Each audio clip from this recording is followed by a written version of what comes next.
Aluva പെരിയാറിൽ സിംഹത്തോൺ ultra 2025 സംഘടിപ്പിച്ചു.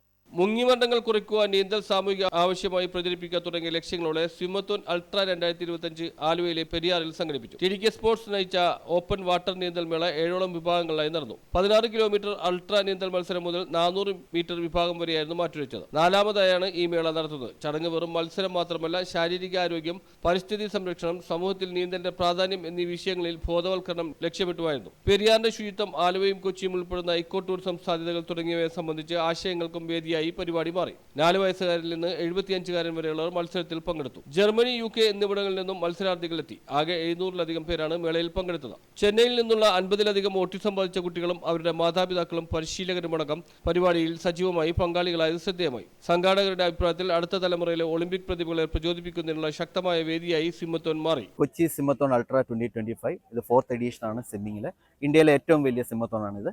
ഇതിൽ 7 കാറ്റഗറിയിലായിട്ടാണ് മത്സരം നടക്കുന്നത്. ഇന്നത്തെ ആദ്യത്തെ ദിവസം 10 മൈൽ 10 കിലോമീറ്റർ 6 കിലോമീറ്റർ.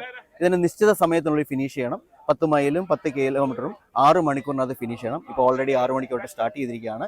ഇതിൽ 727 പേരാണ് പങ്കെടുക്കുന്നത്. ഇന്ത്യയിലും വിദേശത്തുനിന്നുള്ള ആൾക്കാർ. ഇതിനകത്ത് നമ്മുടെ ഉദ്ദേശം ഇന്ത്യയിൽ നിന്ന്, നമ്മുടെ കേരളത്തിൽ നിന്ന് ഒരു ഒളിമ്പ്യനെങ്കിലും കണ്ടെത്തുക എന്നുള്ള ലക്ഷ്യമാണ്. നമ്മൾ അതിലോട്ട് വളരെ വേഗം എത്തുമെന്നുള്ള ശുഭപ്രതീക്ഷയിലാണ്. ഇത് Periyar adventures, TDK sports, DTPC എന്നിവർ ചേർന്നിട്ടാണ് ഇത് ചെയ്യുന്നത്. ഓക്കെ, ഇത് 4ാമത്തെ വർഷമാണ് ചെയ്യുന്നത്. Guys, please back to your batches. Yeah. Your respective batches, please. Everybody, respective batches. News bureau, Aluva.